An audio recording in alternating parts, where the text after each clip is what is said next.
Pak Nasrullah, jadi apa seharusnya yang dilakukan oleh polisi agar penetapan tersangka Dede ini bisa dipercepat? Ya, satu pertama memang begini, Pak Polisi, Pak Kapolri, Pak Kabar Eskrim, kita tidak boleh membiarkan seorang pun di negara ini memberikan keterangan palsu di ruang sidang. Karena orang-orang yang memberikan keterangan palsu pun itu adalah bagian dari pelaku penyesatan peradilan. Ya, jadi kalau ada orang yang diduga memberikan keterangan palsu di ruang sidang dan keterangan itu di bawah sumpah, segera proses. Dan saya sependapat dengan permintaan tim lawyer dari dari Pradi ini untuk segera memproses. Tetapi saya juga tidak sependapat untuk mengatakan segera tetapkan sebagai tersangka. Yang penting Anda periksa segera terlapornya. Setelah Anda periksa, Anda petakan ada kasus dia benar-benar memberikan keterangan palsu atau bukan, ditanyakan bagaimana. Kalau memang nyata-nyata dari hasil pemeriksaan tersebut dia memberikan keterangan palsu, tetapkan tersangka. Kalau tidak ya jangan paksakan kasus. Ya.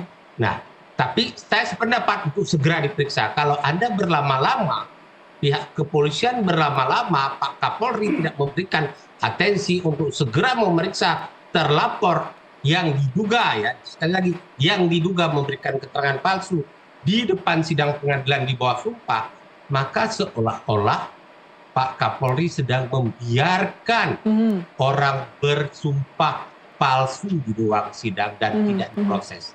Itu kesalahan. Tetapi saya juga tidak mau mendesak untuk segera menetapkan tersangka. Tetapkan sebagai tersangka atau tidak tergantung dari hasil pemeriksaan. Itu satu. Yang kedua, selalu timbul pertanyaan di kepala saya. Kalau memang keterangan Dede, keterangan Ali Akbar, dan satu lagi siapa tadi? Apa ya? Aep. Liga Akbar. Ya, Aep Dede dan Liga Akbar. Aep, ya memang itu keterangan yang semua tidak benar dan direkayasa. Kalau saya menjadi ayah dari korban, tentu saya nggak mau proses peradilan itu membawa orang-orang yang bersalah melakukan pembunuhan terhadap anak saya, karena saya tidak akan menemukan kebenaran material. Itu selalu timbul pertanyaan kepada saya.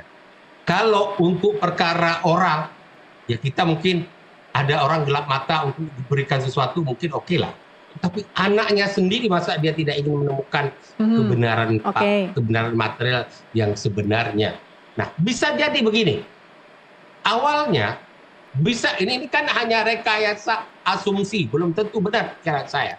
Asumsi saya ini kan pikiran liar saya. Bisa jadi begini. Waktu Pak Ibtu Rudiana ketemu Aep, itu si Aep mungkin hanya melihat hanya Aep sendiri.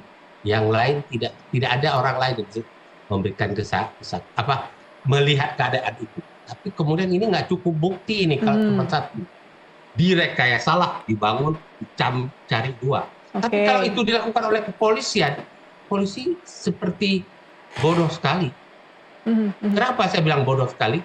Padahal polisi tahu selama ini kalaupun hanya ada satu saksi, hasil visum kemudian bersesuaian, maka perkara itu bisa di-split sejak di tahap penyidikan. Masing-masing perkara di-split. Sehingga di antara mereka saling memberikan kesaksian. Tidak digabung dalam satu surat dakwaan, di-split. Ya.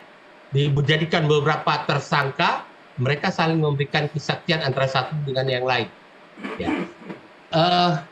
Tapi wallahu alam, saya nggak bisa terlalu dalam masuk. Cuman saya hanya menggunakan sistem-sistem peradilan dan ruang-ruang hukum acara untuk mempetakan duduk permasalahan. Saya tadi mendengar dari Jutek bahwa Pak Reza Indragiri akan dijadikan sebagai ahli.